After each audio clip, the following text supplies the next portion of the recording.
Seja muito bem-vinda ao 7º episódio do Imagem que Conecta. Eu sou Mayara Salles, consultora de imagem e estilo, e ajudo você a conectar a sua imagem, o seu estilo de forma intencional.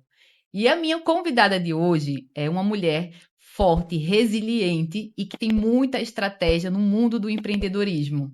Ela lançou 6 vezes, gente, 6 vezes cursos online para conseguir fazer a primeira venda. Então ela só conseguiu ali na última tentativa, mas claro que aí teve uma virada e a gente vai falar sobre esse momento ali. Ela vai trazer estratégias, o que é que aconteceu que ela conseguiu perceber e alavancar os seus negócios. Mas antes de eu mostrar quem é a convidada, eu vou rapidamente te falar um recadinho que é super rápido, mas também é super importante.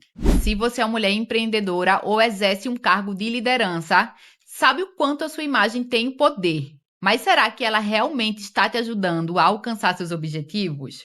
Sua imagem precisa comunicar confiança, autoridade, mas também ser autêntica. E é isso que eu ajudo você a conquistar.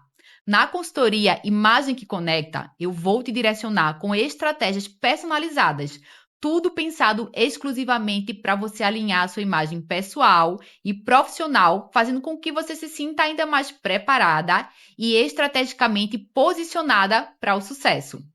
Se você está pronta para transformar sua imagem e se conectar com seu verdadeiro poder, me manda uma mensagem no link da descrição desse vídeo e vamos juntas dar o passo na sua jornada de sucesso. Ela é publicitária, especialista em endomarketing, consultora do Sebrae há 10 anos e criadora do Elas Empreendem, uma metodologia que já transformou centenas de vidas de mulheres. Ela é mãe de Joaquim, um ruivinho, que eu já estou sabendo, já vi as fotos, esposa do André e amante de livros e vinhos. Seja muito bem-vinda, Ludmila Vasconcelos. Muito obrigada, Mayara. É um prazer estar aqui. Eu tô tão manteiga derretida, gente, que até ouvindo falar de mim, me apresentando, eu já me emociono. Ai, que lindo! Porque tudo isso já me faz lembrar, só essa introdução que você fez já me faz lembrar tudo que eu passei, a minha história, enfim, eu vou compartilhar um pouquinho disso aqui com vocês, mas é emocionante, é sempre emocionante poder compartilhar essa história com mulheres. Então, muito obrigada pelo convite, pela oportunidade de estar aqui e de dividir quem eu sou e o que me fez chegar até aqui com tantas outras mulheres. Já vou te dizendo que eu sou chorona, vice. Aff, Então, esse então hoje tá podcast ruim. aqui, quem estiver assistindo a gente já prepara. Se for chorando, já prepara o lenço, porque a gente vai se emocionar. Eu vou começar fazendo uma pergunta que eu realmente fiquei muito impactada. Como é que você conseguiu insistir tanto nesses lançamentos? Você fez um lançamento zero, dois, zero, zero. E a gente muitas vezes desiste por muito menos. Como é que você teve essa força, essa resiliência? Você tentou, tentou. Como é que foi esse processo para você? Olha, ontem eu estava falando de uma frase que dizia assim, que a diferença da mentalidade, de uma mentalidade de crescimento e de uma mentalidade fixa, né, de estagnação, é a capacidade de transformar fracassos em dom. E eu acho que ao longo dessa jornada eu desenvolvi essa capacidade de transformar fracasso em dom. Quando eu comecei a fazer lançamento, eu vinha de uma experiência muito grande no offline. Eu já me reconhecia dentro daquilo que eu fazia e eu sabia que eu entregava bons resultados, por exemplo, no Sebrae, na minha própria empresa. Eu tinha uma história já no empreendedorismo, tanto como empreendedora, como consultora de negócios. E quando eu fui para o digital, eu fui com um pensamento de que seria fácil. Porque eu já tinha uma experiência. Então eu falei, nossa, eu sou consultora do Sebrae, as pessoas me procuram pedindo ajuda. Então, quando eu abrir o meu conhecimento aqui na rede social, eu vou conseguir alcançar outras mulheres. E aí foi quando veio o primeiro lançamento, nenhuma venda. Ali já foi um choque de realidade para mim. Porque quando você entra com uma expectativa muito alta e você não tem essa expectativa realizada, ou seja, vem uma frustração muito grande, isso já foi o primeiro impacto que me fez, opa, tem alguma coisa errada aqui. E aí eu fui, não, mas é o primeiro, a gente não tinha experiência no digital, então vamos tentar de novo. E aí fomos para o segundo, nenhuma venda. E assim aconteceu no terceiro, no quarto, no quinto, e a cada negatividade, assim, negação, né, que eu tinha da minha oferta, porque quando você vende alguma coisa, você oferta algo. Sim. Então eu fazia uma oferta e eu tinha uma negativa, eu parava para pensar, o que é que eu não estou fazendo? O que é que eu estou fazendo de errado? Que alguma coisa eu devo estar fazendo de errado. E aí vem várias questões. Eu não vou dizer para você que eu não me questionava. Será que é para mim? Será que não é?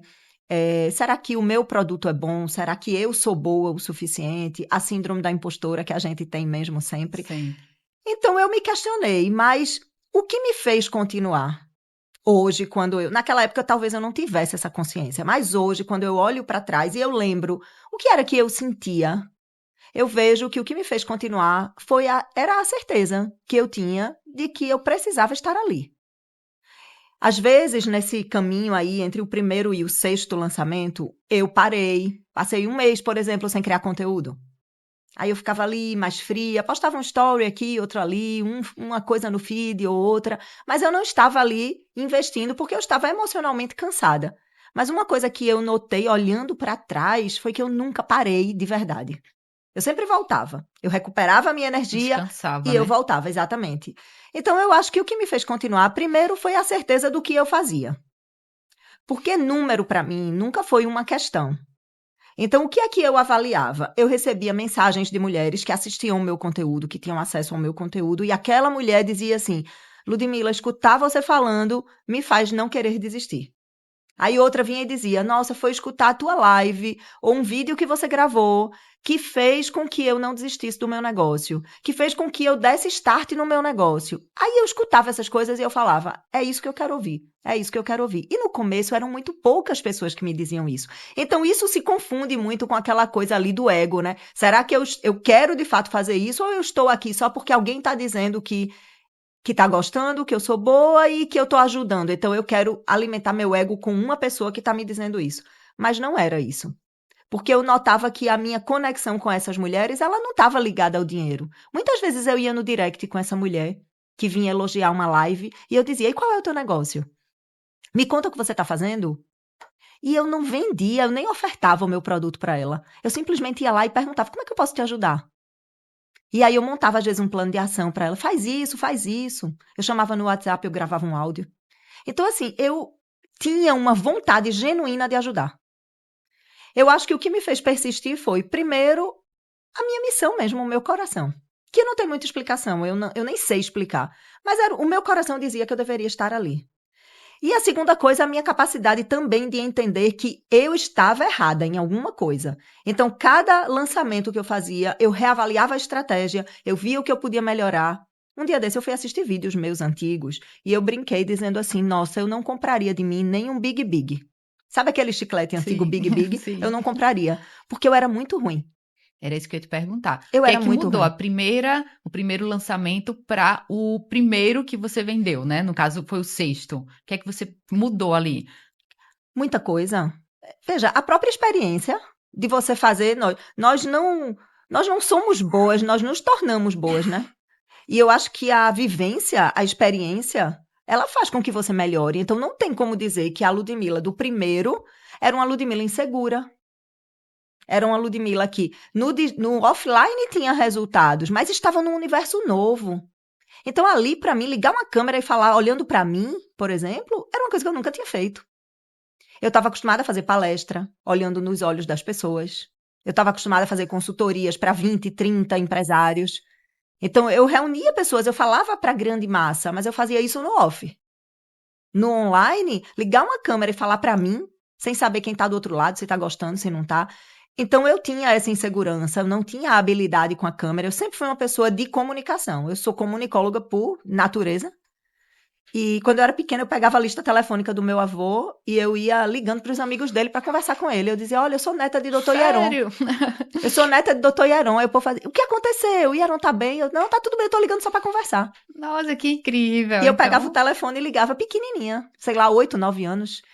Então eu sou comunicóloga por natureza. uhum, Mas naquele momento ali eu estava entrando num universo que era novo. O digital era novo, ainda estava engatinhando, não tinha a proporção que tem hoje, não tinha, sabe, as pessoas não priorizavam isso como hoje a gente prioriza, aprender a falar, a se projetar, porque eu acho que isso é importante. Por mais que você tenha um dom, uma habilidade, isso precisa ser desenvolvido. sim. Então é isso, Mayara. Eu acho que o que me fez persistir foi isso. Os erros, eles foram sendo corrigidos ao longo dos lançamentos. Não tem uma coisa que eu fiz de diferente. Eu eu acho que foi tudo. Eu melhorei a minha comunicação, eu melhorei a minha segurança, eu melhorei a minha entrega. Sim, eu melhorei a minha entrega. Eu conheci mais o meu público, eu sabia com quem eu estava falando, eu conheci mais as dores dessas mulheres. Então, eu melhorei como um todo. Tudo. E boa a gente se torna, né? A gente vai se tornando boa à medida em que a gente faz. Então, eu nunca parei de fazer. E a gente tem essa comparação nas redes sociais, né? Então, nesse momento que você estava ali em lançamento desses vários cursos, provavelmente tinham pessoas que também estavam se inspirando em você, porque a gente tem esse defeito, né? De sempre olhar para o outro e só enxergar o palco. Então, poxa, a Ludmilla tá ali, tá vendendo, tá lançando cursos, e a gente do lado de cá fica, e eu não consigo. A gente acha que as dificuldades só a gente passa, né? Que o outro tá tudo maravilhoso. E essa parte de vez em quando sumir do Instagram que tu falou, faz parte, que é um momento que a gente precisa descansar um pouco, né? Uhum. Porque as redes sociais é 24 horas. Então, se você for, ela vai estar ali para você estar o tempo todo, mas a gente precisa pausar. Isso é super importante. Mas tu me falou aí que já vinha do off, né? Tinha uma Já vinha. empresa. Isso. Como é essa empresa? Como é que começou? Foi mais fácil? Veja, não sei se foi mais fácil não, viu? Porque, olha, minha história também no offline, ela não é tão simples. Eu vou resumir, assim, vou Uhum. tentar resumir isso. Eu fui CLT a vida toda. Eu comecei a trabalhar com 14 anos, oficialmente, trabalhando como vendedora de uma loja de roupa. E eu trabalhava formalmente não, né? Eu tô dizendo, eu comecei a trabalhar formalmente, mas não era formalmente, era informalmente, porque eu tenho 14 anos, não podia ser registrada. Então, a loja era de uma amiga da minha mãe. Ela dizia que eu era sobrinha dela. Então, sempre que Hum. chegava alguém, eu não trabalhava de farda, porque sempre que chegava alguém, naquela época a fiscalização era bem mais pesada em cima disso, né, do menor trabalhando. Não existia menor aprendiz naquela época ainda. Então, todo mundo dizia que eu era a sobrinha da dona e que eu estava ali na loja, porque se chegasse um fiscal ou alguma coisa, não Uhum. ia notificar a empresa. Então, eu comecei a trabalhar assim, na informalidade, mas era um trabalho regular, Sim. aos 14 anos. E depois disso, eu nunca mais parei. Trabalhei como CLT até um ano antes de começar a empreender. Um ano antes de começar a empreender, eu tinha saído do meu último emprego e um belo dia eu recebi um convite. Vamos abrir uma agência? Eu sou publicitária. Vamos abrir uma agência com foco nessa parte de mídia social que estava começando a crescer. Isso tem o quê? 12 anos, 13 anos. Estava começando a nascer essa coisa da mídia social para a empresa. Aí eu falei, tá, bora. O que é que eu tenho que fazer? A minha pergunta foi essa, porque assim, eu era funcionária. Sim. Então, na minha cabeça, eu só queria. O que é empreender? Não sei, o que é que eu tenho que fazer? Me diga aí, o que é que eu tenho que fazer que eu faço? Bem típico de funcionário mesmo. Sim. E aí, eu comecei. Aí, o meu sócio disse assim: não, tu fica com a área de visitar cliente, prospectar, porque tu é boa nisso, tu se comunica bem, e aí tu faz a parte também de redação, porque eu sou redatora. Tu faz a parte de redação e faz a parte de atendimento. Ok, empresa pequena, a gente faz tudo, né? E comecei a fazer. Com 6 meses, a gente fechou essa primeira empresa. Que houve? E aí, desconexão de sociedade mesmo. Objetivos diferentes, sabe? Eu estava num momento da vida que eu precisava, na verdade, de dinheiro. Então, eu estava ali dando meu sangue e eu não via isso do outro lado. Sim. Então, eu comecei a perceber que eu estava nadando, nadando, nadando e estava morrendo na praia porque eu não conseguia sozinha. Eu fazia a minha parte, mas a outra parte não fazia. Então, a gente desfez a sociedade. E aí, entramos numa segunda sociedade. André entrou comigo, que na época era meu namorado ainda. Aí ele disse, olha, eu entro com você como investidor. Eu entrei trabalhando, ele entrou como investidor e do outro lado duas irmãs, que eram amigas minhas. Entraram também, nós fizemos uma segunda agência, recomeçando do zero de novo, sem cliente, nome do zero, marca do zero, tudo do zero. Ok, eu fiquei com a mesma parte, comercial e redação, dividimos a empresa com as outras pessoas, André não trabalhava, ele era só investidor, ele tinha outro emprego e começamos. Em menos de um ano montamos uma sala, escritório físico, tudo em menos de um ano desfizemos a sociedade. Pensou em voltar para o CLT nesse meio tempo? Ou na Não, primeira empresa, ou na segunda, não? nunca pensei em voltar. Tu acredita? Por que Eu fui não? CLT, não sei, eu fui CLT a vida toda, mas por incrível que pareça, todas as vezes que eu desfiz a sociedade, eu só pensava em criar outra coisa. Eu não sei, eu acho que quando eu fui picada pelo bichinho do empreendedorismo, acabou. Se eu nem pensava, isso é uma coisa que até hoje não passa pela minha cabeça. Não passa mais, simplesmente é um plano, não é o B, não. Nem o C, nem o D, ele não Não existe. Não existe. faz parte do meu plano. Então, olhei para um lado, olhei para o outro, não tinha nada, nem computador. Porque quando a gente desfez essa segunda sociedade, a gente ficou só com o nome da empresa E as meninas ficaram com tudo, escritório, computador, maquinário, tudo. A gente ficou com o nome. E aí? E aí eu Fizeram o olhei que para com o André, olhei para um nome? lado, aí a gente foi abrir uma outra, a gente foi abrir a empresa, né? A Sim, gente só ficou com o nome, com a sim. marca e foi abrir um outro CNPJ, que é a empresa que a gente tem até hoje. Qual o nome da empresa? Dialeto Criativo. E aí, André trabalhando, não podia entrar comigo, eu sozinha para recomeçar. E aí eu olhei para um lado, olhei para o outro, falei, não tenho dinheiro para comprar um computador, como é que eu faço? E aí peguei um computador emprestado com um amigo meu. André trabalhava na época em laboratório, então o laboratório farmacêutico dá o veículo. Então ele de segunda a sexta ele trabalhava com o carro do laboratório e ele tinha o carro dele particular, que ficava na garagem. Ele fez assim, olha, pega meu carro, trabalha durante a semana, vai prospectar e final de semana eu deixo o carro da empresa parado e a gente sai no meu. Ok, eu passava a semana trabalhando com o carro de André, com o computador desse meu amigo emprestado, e a vida seguiu. Até um dia que eu parei na frente do prédio de uma amiga minha para fazer hora para ir buscar André no aeroporto, que estava viajando. Eram umas 6 horas da noite, eu passei no posto, abasteci o carro, enchi o tanque do carro. Quando eu parei na porta do prédio da minha amiga, vieram 2 caras, um de cada lado, armados, me renderam, levaram o carro com tudo que tinha dentro. E ainda com o tanque Inclusive o meu cheio. computador e com o tanque cheio. O meu computador não, o computador do meu amigo, que era Emprestado. emprestado. Ou seja, levou o carro e o computador, que eram as minhas 2 maiores ferramentas de trabalho. Ludmila, as mulheres que escutam esse podcast é exclusivo para nós mulheres, que são mulheres empreendedoras, mulheres líderes. E a gente já tem aqui 2 pontos fundamentais, no off e no online, que você começou. Primeiro, você teve toda essa dificuldade, né? Primeiro, carro emprestado, computador emprestado, que quando a gente olha o palco das pessoas, a gente não imagina isso. Foi roubada, teve lançamentos que não vendeu nada. O que é que você acredita que essas mulheres que estão aqui se conectando com a gente, essas empreendedoras, elas consegue já extrair da sua história, para a gente conseguir aprender e, quem sabe, minimizar esses erros que a gente comete ali no início. Olha, se eu pudesse dizer uma coisa da minha história que se eu mesma escutasse hoje, eu extrairia pode parecer clichê e a gente escuta muito isso, mas a verdade é que, obviamente, a gente conhece pessoas, Mayara, que vão lutar muito a vida toda e de repente não vão chegar onde querem. Nem todo mundo que vai lá, que se esforça, que tenta, que investe, vai chegar lá, seja esse lá onde for, o lá de cada um. Que cada um tem o chegar lá. Só que todo mundo que a gente conhece, que chegou lá, com certeza em algum momento precisou não desistir e persistir. Então eu acho que a minha história, o que mais deixa de lição para mim e para outras pessoas é o não desistir. É a persistência, é a resiliência, são habilidades que são interpessoais, que se a gente não desenvolver, não tem capacidade técnica no mundo que leve a gente para onde a gente quer. Não existe. A capacidade técnica ela é muito importante. Eu invisto muito em mentorias, eu invisto muito em estudo, eu invisto muito pesado nisso, na minha capacitação como mentora, como alguém que ensina mulheres a criar o seu negócio, a construir. Eu preciso estudar, eu preciso ter tecnicamente uma capacidade acima da média. Mas o que me fez chegar até aqui não foi o meu conhecimento técnico. O que me fez chegar até aqui foram as habilidades interpessoais que eu desenvolvi. E não é à toa que eu desenvolvi um método que o primeiro pilar dele é mentalidade empreendedora.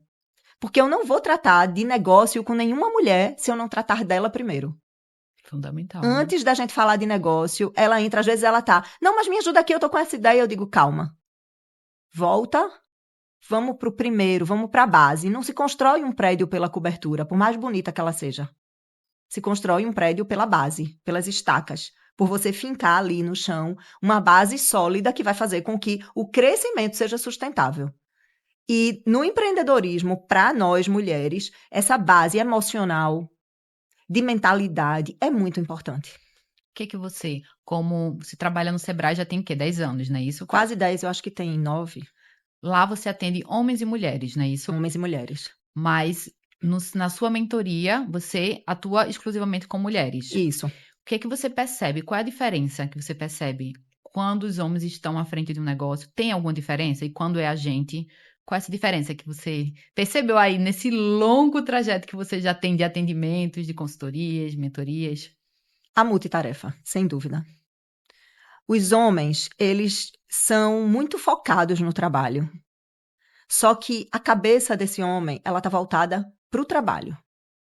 E quando ele está no trabalho, dificilmente uma coisa externa está ali. Uma demanda, uma mensagem, uma demanda externa que tira ele desse centro. Nós não. Nós estamos numa demanda profissional e, ao mesmo tempo, a gente tem a feira da casa para delegar para alguém ou para fazer. A gente tem uma funcionária, mesmo quem tem uma funcionária em casa, não, eu tenho todo o suporte em casa, tem, mas a carga mental dessa casa é tua. O que vai acontecer ali dentro, a ordem das coisas, o funcionamento das coisas. A mulher ela tem uma demanda familiar muito maior, por exemplo, uma mulher e um homem que têm pais idosos, geralmente, não é regra, né? Aliás, é regra, mas toda regra tem sua exceção. Sim. Mas na regra, é a filha mulher que está mais perto ali, que tem mais, que emocionalmente se envolve mais. Eu digo isso porque eu sou filha de. Eu tenho 2 irmãos, uma mulher e um homem. E eu vejo que eu e minha irmã, a gente tem muito. Meu irmão é maravilhoso. Ele tá ali, na hora que manhã precisa, ele corre. Mas a demanda do dia a dia, aquela preocupação do dia a dia, é coisa de mulher. Então a gente tem uma demanda muito grande na multifunção. Eu acho que esse é o maior fator dificultor. É a multifunção. E porque também a mulher, eu penso assim, né, que o corpo da mulher, a cabeça da mulher, a gente não está muito preparada para esse turbilhão. Veja, a mulher ela cansa muito mais rápido do que o homem. O cara tá ali, ele processa tudo muito rápido, ele tá com foco no trabalho. A mulher, hoje, ela coloca muito esse foco no trabalho, ela coloca essa energia no trabalho, mas ela tá ao mesmo tempo, o meu filho, a escola, a professora, a festinha da Páscoa, por exemplo, agora, é Páscoa, vai chegar. Meu marido não sabe quantas professoras meu filho tem. Ele não sabe. Ele não sabe quantos presentes a gente vai ter que comprar para dar para as professoras de Joaquim. É uma carga que é da mulher. O grupo da escola é de quem? É de pais ou de mães? De mães. Verdade. Entendeu? Uhum. E olha que meu marido é extremamente participativo. Tanto que eu estou aqui há quase uma semana e ele está sozinho com o Joaquim em Maceió. Ele é um paizão. Mas existem coisas da função feminina que não são delegáveis. E como é Entendeu? que Ludmilla faz? Para esse lado, mãe, mulher, profissional, como é que faz? Quebra o prato todo dia. Os pratos no equilíbrio, eles caem no chão. Não adianta, eles caem. Alguma coisa vai ficar, mesmo que essa coisa seja eu mesma, muitas vezes. Muitas vezes eu estou muito cansada, estou mentalmente esgotada e vou me deixando ali de lado, enquanto eu tenho demandas. Eu acho assim, sabe, que a gente é cíclica. A mulher é cíclica. Então, houve fases da minha vida que eu estava dedicada 100% à maternidade. O meu trabalho, ele foi escanteado. O homem não tem muito isso. O homem, a vida toda, profissional, pode ver, ele está dedicado ao trabalho. Ele não tem muito altos e baixos. A mulher tem. Ah, eu casei e não tenho filho, então foco no trabalho. Aí ela sai, o marido sai, todo mundo tem uma vida meio parecida. Engravidou, a vida da mulher já mudou. Já muda. Ela já não tem o mesmo foco no trabalho, ela está com foco na gravidez. A criança nasceu, acabou. E O o foco Joaquim tem dela quantos anos? Ele é pequenininho, né? ele faz 4 agora em abril. 4 anos. Como é que foi esse processo? Porque você fez fertilização in vitro, não foi Fiz isso? 4. 4. E aí, como é que foi esse processo? Você vinha muito ali no profissional, Vinha, e aí, totalmente. quando chegou esse momento, como foi assim que Joaquim você... nasceu no meio da pandemia. Hum, Então, isso me ajudou um pouco, porque eu já estava em casa. Joaquim nasceu em 2021, né? Ele pegou ali o finalzinho da pandemia. Então, a gente vinha de um lockdown, de um período dentro de casa. A reestruturação profissional, ela já tinha acontecido, porque foi o quê? 2020? Que a gente entrou em pandemia, sim, né? sim. 2020. Então, Joaquim nasceu em abril de 21. A gente já estava ali, já estava voltando ao novo normal. Só que eu já tinha reajustado. A agência já estava quase toda digital. Então, eu já conseguia lidar com o digital muito melhor. Assim, estava tudo online, né? As reuniões já não eram mais tão presenciais. Então, isso me ajudou um pouco. Eu trabalhei os 9 meses de gravidez. Joaquim nasceu no dia 22 de abril, 21 é feriado. Eu trabalhei 21 de abril, feriado. A bolsa estourou 9h30 da noite. Nossa. E eu passei o dia 21, feriado, na agência, trabalhando. Em reunião. A gente estava numa reunião de planejamento com o cliente, pegou o feriado para isso. E eu saí da agência e falei, André, me leva no salão que eu vou fazer minha unha para amanhã ir para a maternidade, que estava marcado o meu parto para o dia 22. A bolsa estourou de Ele noite. disse nada disso. Exatamente. Então, assim, eu trabalhei até os 45 do segundo tempo, literalmente. Mas eu consegui gerenciar por isso, porque eu já estava mais adaptada. E aí, quando Joaquim nasceu, veja, minha vida profissional não parou, mas ela foi estagnada um pouquinho. Estagnada não, ela foi escanteada. Eu dei uma escanteada nela. Primeiro mês, segundo mês, são muito pesados. São meses muito pesados para a mulher. Mas olha, eu fiz um lançamento, o Joaquim tinha 2 meses. Ai, 2 meses. muito novinho, muito. Muito novinho. Então, realmente, a maior dificuldade da gente é essa, que a gente tem vários papéis, né? A gente tem o lado mãe, o lado profissional, Eu nossa acho a cabeça não, multifunção. não para, não para. Então, eu quero a sua ajuda para essa mulher que está ouvindo a gente. Uma dica, o que é que você consegue dizer para essa mulher que ela quer começar agora do zero, ela quer iniciar um negócio, e aí você já sabe que ela tem essa multitarefa.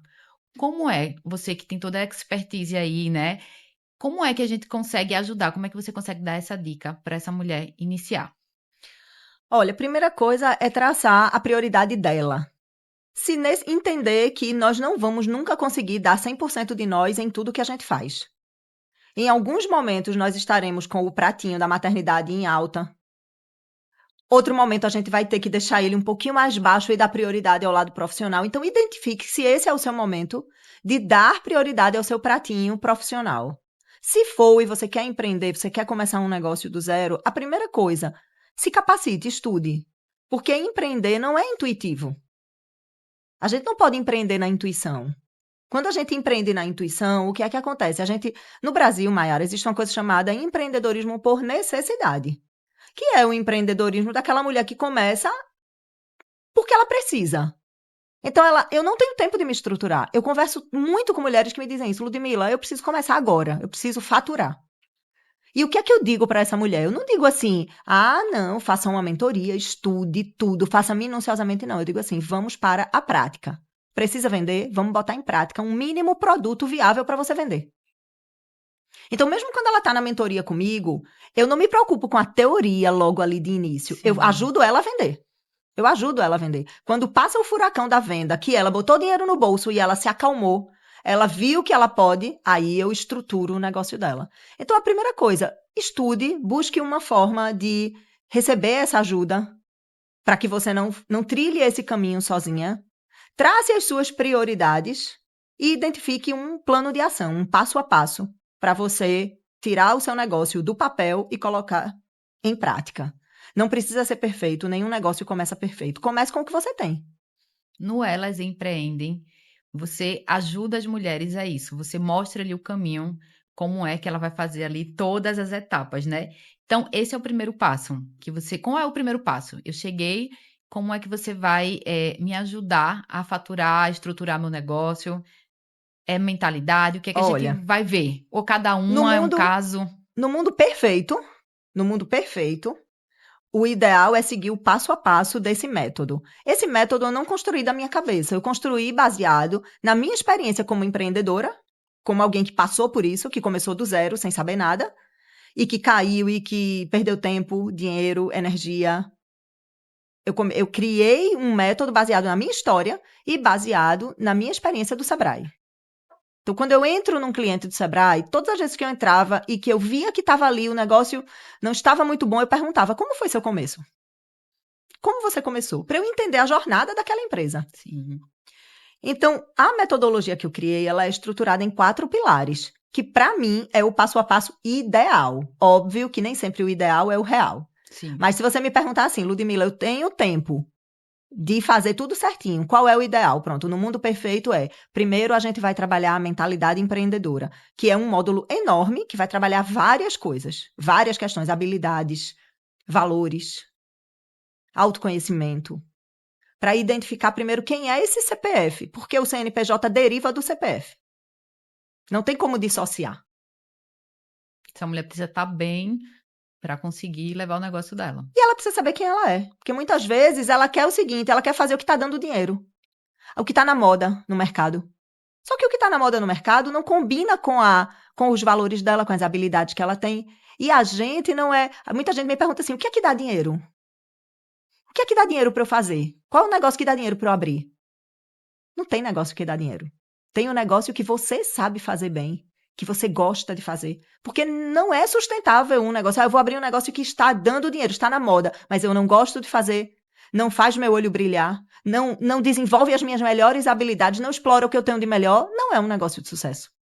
Então, é muito importante essa mulher saber quem ela é. Então, todo o universo que envolve o CPF é a primeira base do meu método. Depois, a gente vai para a construção da ideia, que é o segundo pilar que eu chamo de ideação.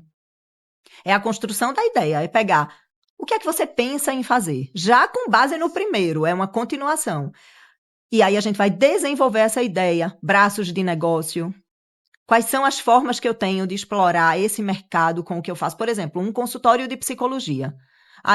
Eu sou psicóloga, eu quero abrir um consultório, uma clínica de psicologia. Tá, mas só existe uma forma de eu ganhar dinheiro aqui, que é atendendo meus pacientes? Não. Uma psicóloga, ela pode ganhar dinheiro com várias outras coisas. Então, a ideação é isso, são os braços do teu negócio que você pode ampliar e ramificar para você ampliar a tua rentabilidade dentro do teu negócio.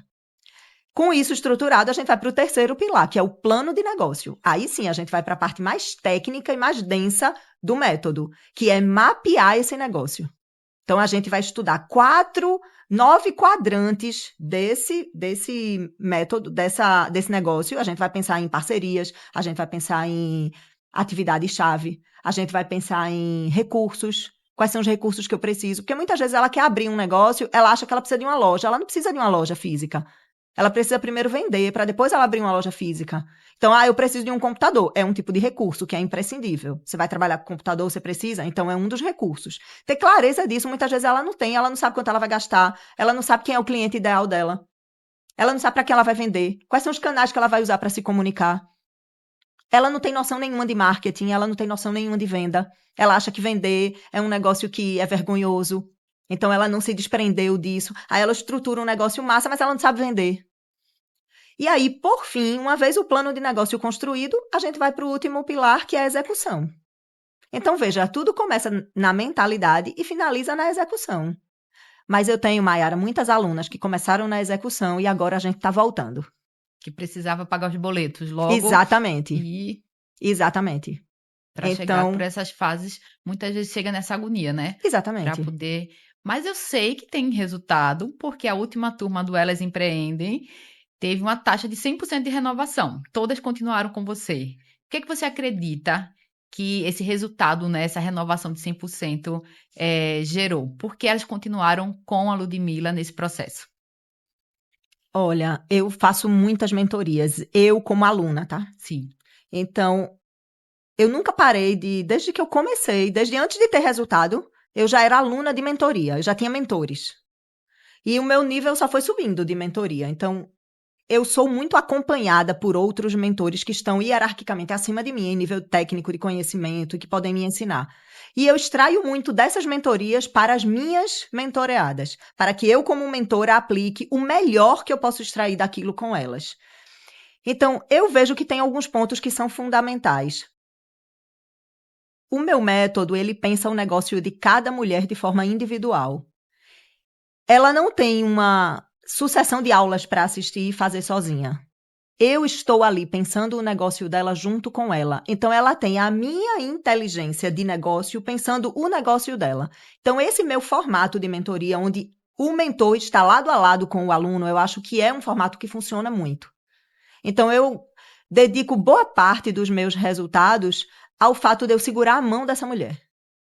Ela não entra, assiste uma aula numa plataforma e está sozinha. Quinzenalmente eu estou com ela, num encontro ao vivo, que ela não tem tempo para conversar comigo. A gente entra numa mentoria em Hot Seat que começa às 9h30 da manhã e eu não tenho hora para encerrar. A minha quarta-feira é dedicada a essas mulheres, quinzenalmente. Então, enquanto ela tiver dúvida, enquanto ela tiver estruturação do negócio dela ali para fazer, eu estarei ali com ela. Então, ela não pensa sozinha, ela não faz sozinha.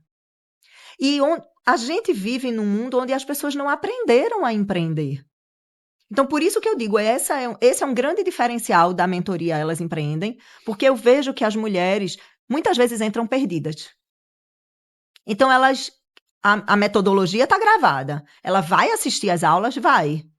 Mas aquele conhecimento, ela não vai colocar em prática só. Ela vai ter o meu acompanhamento ali. Então, eu acho que isso é o maior diferencial hoje da minha mentoria. E a segunda coisa é que eu me coloco muito vivendo realidades parecidas com a dela. Essa mulher conhece a Ludmilla na essência. Eu compartilho com elas a minha jornada, as minhas dificuldades, onde eu estou errando, onde eu estou acertando. É uma comunidade. Então, hoje o Elas Empreendem é uma comunidade, não existe concorrência. Tem mulheres de nichos muito parecidos dentro da mentoria, no mesmo grupo, mulheres que se reúnem fora da mentoria para discutir o movimento do mercado delas. Perfeito. Então, eu criei muito isso, esse senso de comunidade. E é isso, sempre que eu escuto delas, eu sempre pergunto, o que fez você continuar? Por que você está renovando comigo? E o que eu escuto é isso. Você está do meu lado, segurando minha mão sempre que eu preciso. Ou então de escutar assim, eu sei que você é gente como a gente. Porque elas sabem da minha história, elas sabem da minha jornada. Elas sabem que não é uma jornada linear, até hoje não é. É uma jornada que até hoje é de altos e baixos. E eu compartilho tudo isso com elas. Super importante a gente ter um mentor, né? Alguém que a gente vai se espelhar, ver a pessoa ali como um profissional que também tem dificuldades. Lógico que você está acima, que você está mostrando ali o caminho, mas que não fica naquele pedestal de você sabe tudo, você conseguiu tudo, é tudo muito fácil. Então, Não, eu jamais. acredito que essa questão de entender como foi seu começo, como você não conseguiu, porque ali ela se enxerga e diz, poxa, eu estou aqui, eu já estive aqui, então eu consigo também ir caminhando. E claro, você vai mostrando um caminho de uma forma muito mais fácil, porque você já passou por ali, e ali a gente consegue, né, melhorar e ir mais rápido nesse caminho. Eu sempre digo, não tem aqueles desenhos de antigamente que a gente ia as passadas do coelhinho, Sim, sim, e a gente sim. ia meio que seguindo esses passos Sim, para chegar no lugar? É mais ou menos isso. Os meus passos estão fincados ali. E elas podem guiar, só que com a diferença de que hoje eu guio elas num caminho que tem muito menos curvas do que o meu teve. Eu tenho alunas que entraram na mentoria sem ideia de produto, sem ideia. Ela entrou na mentoria e ela disse, Ludmila, eu quero empreender, eu sei que eu quero empreender. Ela só entrou com o conhecimento dela, o que ela tinha, o que ela sabia fazer de melhor, que era um conhecimento que vinha só sendo aplicado como CLT. E ela entrou na mentoria em menos de 4 meses, a gente tinha produto criado, pronto, validado e vendido, com a recuperação integral do valor que ela investiu na mentoria. nossa, que interessante. 4 meses. Achei que a mulher já chegava com um produto, um Não, serviço, sabendo o que queria. não. Então, muito, muito Eu tenho interessante. alunas que já chegaram. Assim como eu tenho alunos, eu tenho hoje uma arquiteta que está comigo, que ela tem 25 anos de formada. Então, bem diverso, né? E Entendeu? sim, sim. E aí ela olhou e ela falou: Nossa, eu sou arquiteta há 25 anos, mas eu não estava me colocando como empresária. Eu preciso estruturar o meu negócio e olhar para o meu negócio como empresária e não como arquiteta. Porque arquiteta é a tua profissão, é aquilo que tecnicamente você faz bem. Só que, se você quer ser só arquiteta, você tem que trabalhar no escritório de outra pessoa. Para você ser arquiteta e empreendedora, você tem que olhar teu negócio de forma macro. Sair da pele arquiteta e incorporar a pele empreendedora, empresária. Perfeito. Eu vou agora incorporar a pele consultora de imagem e estilo. Vamos falar sobre estilo? Vamos, vamos. Eu vou fazer aqui, tem um bate-volta, que eu vou te dar duas opções. É rápido, você não vai pensar muito e você vai escolher o que realmente você gosta, o que é da sua essência. Eu gosto de fazer esse quadro porque quem está escutando a gente faz junto. Então você também que está aí escutando, faz porque é uma forma de a gente se conhecer e entender, né, mais o nosso estilo. Tá Então certo, vamos vamos conhecer lá. Ludmilla. Vamos lá. Minimalismo ou maximalismo? Minimalismo. Colorido ou neutro? Neutro. Estampado ou liso? Liso. Tá de estampa hoje, viu, gente? Quem só estiver ouvindo no Spotify, ela tá de estampa E hoje. é uma grande exceção. Salto ou tênis? Salto. Brilho ou opaco? Opaco. Oversized ou prefere ajustado? Over. Preto ou branco? Branco. Olha aí, isso é super legal, porque a gente já percebe. Hoje ela veio na exceção do estampado, mas ela prefere o liso. O é bom é isso, porque muitas vezes a gente escolhe uma coisa, prefere, mas quando abre o guarda-roupa tem o oposto. Então ali a gente tem um ruído nessa Mas posso me comunicação. explicar? Pode, pode. Eu, quem está assistindo, Hum, que está assistindo no vídeo, vai ver que eu estou de estampa, mas eu estou com uma calça neutra. uhum.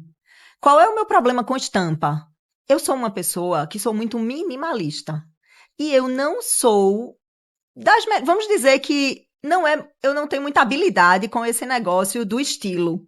Sair Então, juntando ali os exatamente, looks. eu não tenho a facilidade de unir cores, não sei o quê, combinações. Então, eu opto pelo neutro, porque eu sei que eu sempre vou acertar. E quando eu uso uma estampa como essa que eu estou hoje, eu estou sempre com uma parte de baixo que não me gera nenhuma dúvida se eu estou realmente bem ou não. Por isso que eu digo que, preferencialmente, eu me vejo mais com tons neutros. E quando eu uso o estampado, eu uso ele sempre com algo muito neutro e que é claro que está combinando, porque senão eu também corro o risco de sair ali de cair no erro, então eu não me arrisco muito. Essa técnica que Ludmilla usou é maravilhosa, porque a gente pega uma cor ali, que geralmente tá na parte de cima, Isso. no caso dela, que é uma blusa, dá a estampa e joga para a parte de baixo. Acho que é o que a maioria faz, né? Para se sentir mais confortável. Já que você falou dessa parte de estilo ali, que talvez não consiga combinar muito, eu queria que você falasse em 3 palavras, definir seu estilo. O que é que você associa a você nessas 3 palavrinhas? Estilo. Praticidade, simplicidade, porque eu acho que o meu estilo também é simples, e deixa eu pensar. Não sei, neutralidade. Eu acho que eu sou uma pessoa muito assim, eu sou muito básica. Pronto, básica, eu sou muito básica. Então, se a gente Muito. abrir no teu guarda-roupa agora, uma peça que te representa. Nossa, se eu pudesse escolher uma roupa para se dissesse assim, você só pode usar uma roupa pro resto da vida. Escolha qual seria. Era uma calça jeans e uma camiseta branca. Acabou-se. Então é estilo bem básico mesmo, mais Era natural isso. Era possível, isso. para o dia a dia, conforto. Era isso. Se eu só pudesse usar uma roupa pro resto da vida, você ia me ver de calça jeans e camiseta branca. E eu sei que você pode até ser básica ali no estilo, mas tem coisas que você gosta e tem um clube do livro e gosta de vinhos, não é isso? Sim, muito. Então ela iria estar de jeans, camiseta, com um livro e com um vinho, provavelmente. Muito provavelmente. E cercada dessas mulheres que hoje também eu arrastei comigo pro clube. Fala um pouquinho do clube para a gente conhecer melhor. Nossa, o clube, ele nasceu assim de um dia para o outro, literalmente. Eu já gostava de ler há muito tempo e quando Joaquim nasceu, eu acabei deixando o hábito da leitura um pouco de lado porque a maternidade nos exige mesmo uma atenção e uma dedicação maior. Quando ele estava ali perto dos 2 anos, eu lembro que eu acordei uma segunda-feira de manhã e eu pensei, nossa, segunda-feira é o dia que a gente questiona as coisas que a gente faz, não faz, né? E eu fiquei, nossa, faz tanto tempo que eu não leio, o hábito da leitura tá tão parado na minha vida. Será que se eu juntasse umas 5 mulheres para fazer um clubinho de leitura, será que eu conseguiria? Aí eu botei no Instagram. Botei lá alguma coisa, não lembro exatamente o texto, mas perguntando se alguém se interessava em se juntar comigo para ler. Não falei de vinho, não falei de clube, não falei de nada. E peguei estrada para viajar aqui pelo interior de Pernambuco, que eu ia atender um cliente do Sebrae. Quando eu cheguei, não sei se foi Carpina, Limoeiro, foi algum lugar aqui perto.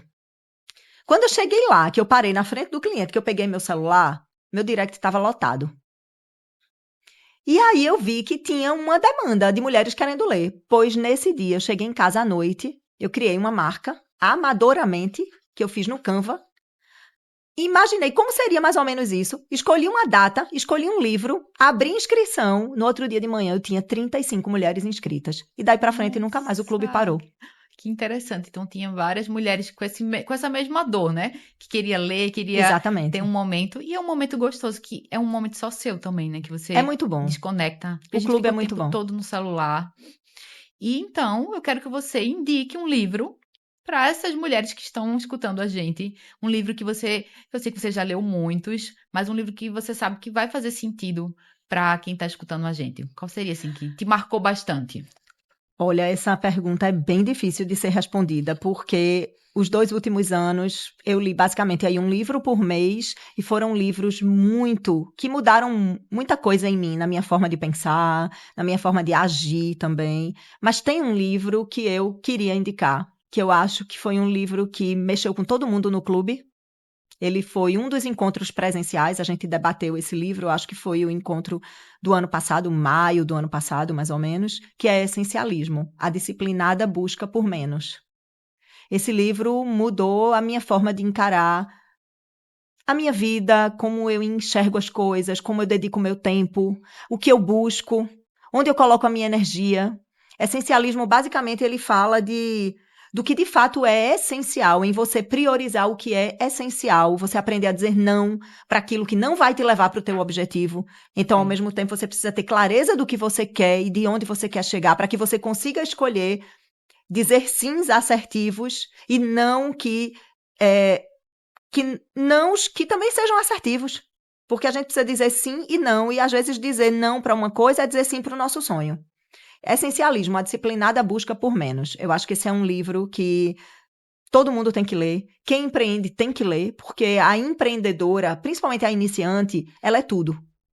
Ela é administrativo, financeiro, comercial, marketing, garota propaganda, entregadora, ela é tudo. E eu já fui tudo isso. E numa confusão dessa de funções, de tarefas, de multitarefas, né? Se a gente não for essencialista, a gente vai se perder no meio do caminho e a gente vai se cansar muito mais. O essencialismo, ele ensina a gente a descansar, a pausar, a diminuir a nossa carga de trabalho, porque a gente escolhe fazer o que de fato precisa ser feito. Então é um livro que vai mudar a forma das pessoas encararem a própria vida. Esse livro já estava ali no meu carrinho, então a venda já foi feita, viu? Pode comprar. E assim, vou dizer, não é fácil de ser aplicado. Eu sou uma pessoa que ainda tenho dificuldade em aplicar. O Essencialismo, ele é meu livro de cabeceira hoje. De vez em quando eu abro e folheio algumas páginas. Eu fiz uma aula sobre ele. Eu dei uma aula sobre essencialismo aplicado ao empreendedorismo. Olha que perfeito. Então, eu tenho essa aula, nem sei se ela está liberada hoje para venda, mas eu vou ver isso também. Depois posso até te avisar para você também divulgar isso, se quem estiver assistindo quiser ter acesso a essa Sim, aula. perfeito. Mas foi uma aula que eu dei fechada e eu acho maravilhoso. Assim, o essencialismo, ele não estou lembrando agora o nome do autor desse livro, mas ele é um livro muito conhecido. Você Sim. disse que já estava com ele no Sim, é carrinho. conhecido. Ele é muito conhecido e eu acho que precisa, sabe? Precisa ter foco, precisa entender. A gente tem muita culpa de dizer não, a mulher tem muito isso, se sente culpada de dizer não para algumas coisas. E eu aprendi a dizer não. Hoje eu vou para lugares que são estrategicamente pensados. Eu aceito convites que são também estrategicamente pensados e não tem nada errado em você fazer isso. Sim. Eu aceito até programas para sair. Às vezes até um convite para sair, que vai me tirar, por exemplo, de fazer algo ali que estava planejado no meu final de semana e chega um convite de última hora, vamos almoçar não sei onde, só que eu estava programada para naquele intervalo fazer outras coisas. Antigamente eu deixava tudo e ia, hoje eu não vou mais. A gente tem que parar com esse medo de dizer não Exatamente. e magoar o outro. Lógico que a gente tem uma forma de dizer, né? Sim. Lógico que tem toda uma comunicação assertiva. Mas, assim, muitas vezes a gente não quer ir para um lugar e a gente vai porque a gente fica com medo de magoar o outro, quando na verdade a pessoa nem ia receber assim. Sim. E a gente se magoa e a gente se diminui para estar num lugar que não vai fazer sentido. Então, isso é uma dificuldade que eu acredito que a maioria das pessoas tem. Eu achava que eu não tinha dificuldade em dizer não. Na verdade, eu achava que eu tinha dificuldade em dizer sim. Que antes de tu me falar qualquer coisa para mim, eu já tava com não pronto, não pronto. Só que ultimamente, essa semana eu tava pensando, conversando comigo mesma sobre isso. Eu também tenho dificuldade de dizer não. Ainda mais no mundo que a gente vive, que tem muitos network. Eu e Ludmilla, que a gente vive num momento que a gente tem muitos encontros e até pessoas em comuns. Então, toda semana são vários eventos. E você não tem como estar em todos os lugares. Não. Primeiro, você não tem dinheiro para estar em todos os lugares. Pelo menos eu, né? Não sei se vocês têm. Se vocês tiverem, maravilhoso. Mas não tem dinheiro, não tem energia, não tem tempo. Isso. E não tem problema também em não estar. Ninguém tem que estar em tudo. Tem Não. que ser, como você falou, estratégica. E isso aqui faz sentido para mim e eu vou. Exato. E a gente também tem que entender que esse não é um sim pra gente. Exatamente. Né? E outra, né? O não é uma frase completa. E não tem que justificar. O não, ele não Perfeito. precisa de explicação. O não é uma frase completa. Eu lembro que eu estava no Chile com o meu marido e a gente pegou um Uber, um táxi, não lembro. E André fez uma pergunta para ele. E ele respondeu não. E não falou mais nada. E ficou todo mundo assim dentro do carro, meio mudo. Estávamos nós dois e outro casal, um amigo nosso. Ficou aquele silêncio, todo mundo. Aí a gente, quem estava atrás, né? Que André estava na frente. Com ele, eu, a minha amiga e o marido dela atrás. E aí a gente olhou assim um para o outro e a gente ficou, como quem diz, ele não vai falar nada mais? Só que o não é uma frase completa, não precisa mais de explicação. A gente é que tem essa necessidade de... Pode, Mayara, presta atenção. Toda vez que você perguntar alguma coisa e alguém te disser um não, ela vai te explicar alguma coisa depois. Raramente você vai escutar um não puro. Porque parece grosseiro, soa grosseiro. Você não explicar, é como se dissesse assim, se você diz sim, você não precisa explicar. Mas se você diz não, você precisa explicar o porquê do seu não. E não precisa, o não é uma frase completa. E eu repito isso para mim todo dia, porque eu tenho muita dificuldade de dizer não.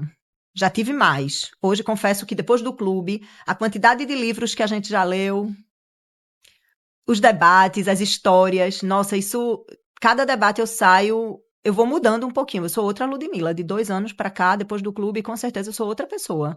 Nessa capacidade de dizer não, de não me ferir, né? Porque muitas vezes eu me feria para dizer não, para não dizer não a outras pessoas.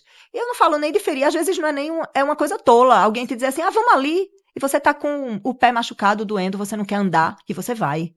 Para você não, você se tortura muitas vezes para fazer algo que não vai ser bom para você, só para não dizer um não, como se o não fosse algo que uma coisa que dói muito de você escutar. Não, a gente tem que aprender tanto a dizer quanto a ouvir. A gente já está finalizando, mas esse assunto aqui que a gente começou a conversar agora foi super interessante. Então, a mensagem que eu deixo para as mulheres que estão ouvindo a gente tem que se priorizar.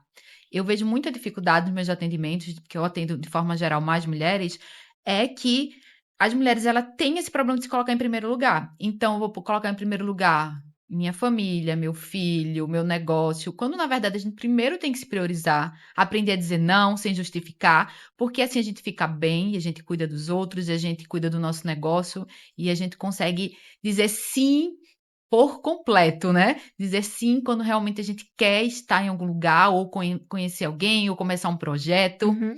E a gente está finalizando e eu quero que você deixe uma mensagem para essa mulher que está aqui ouvindo a gente. Geralmente são mulheres que estão empreendendo, têm negócios, são líderes.